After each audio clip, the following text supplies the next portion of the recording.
17 si Emmanuel Lazo nang unang makapunta ng Maynila at sumali sa isang rally kung saan nabaril siya at napatay. Nang mabalitaan ng ama niyang magsasakang si Mang Delio ang nangyari, ay nagbiyahe din ito papuntang Maynila.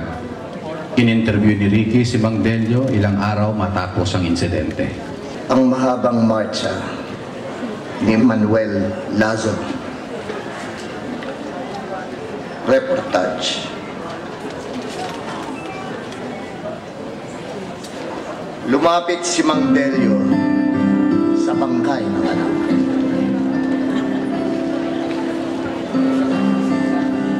Di ko makita ang kanyang mukha dahil sa luha ko. Sa ibabaw ng kabaong ay may nakasulat.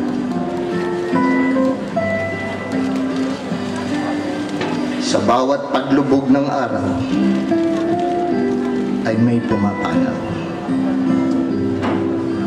Isang pag-aalsang di mo natatanaw.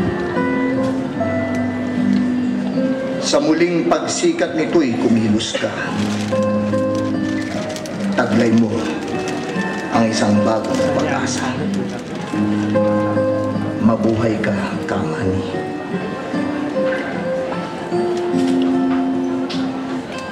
Mabuhay ka. Naisip ni Mang Delio. Anong klaseng mga tao ito, maski na sa kamatay ay nakakakita ng buhay? Ilang gabi mula noon hanggang sa ilipat ang bangkay ni Manny sa Malate Church ay lalong bumaha ang mga tao. Lahat na yata ng klase ng tao. May mga taling pula sa ulo o kaya'y may dalang leaflets. Nagtitid ng pamasahe. Nag-abuloy ng maski na magkano. Naupo sa isang tabi at di na umalis hanggang umaga.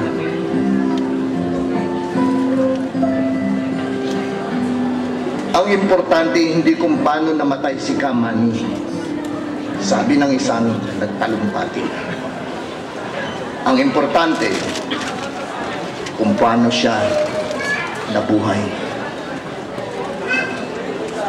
Nagtaasan ng kamao ang lahat. Halimaw, sabi naman ng iba pa. Halimaw at hindi tao ang ating kalaban. Maya-maya'y isang parada ng mga bus na puno ng estudyante at magsasaka dumating. Nagbiyahe pa mulang Central Luzon. May mga dalang knapsack, nagkakantahan, palakpakan ang ginapnan.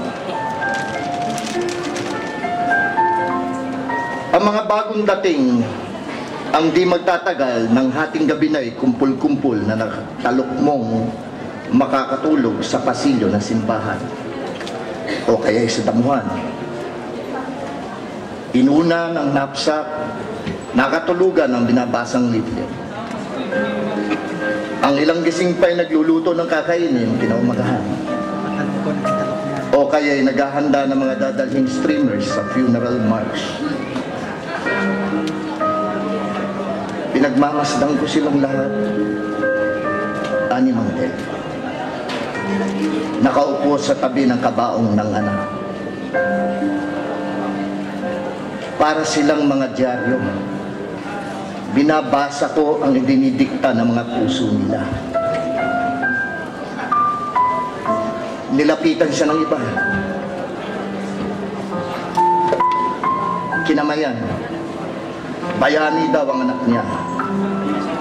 At dapat siyang magmalaki. Ganito rin ang sinabi sa kanya sa katatapos lang ng misang paraan. Binigyan siya ng plake. Kauna-una ang plake sa buong buhay niya. Nang pumunta siya sa harapan, ay nagtayuan ng lahat bilang paggalang sa kanya. Bakit? Ano bang nagawa niya? Nagsilang lang siya ng isang Emmanuel Lasco.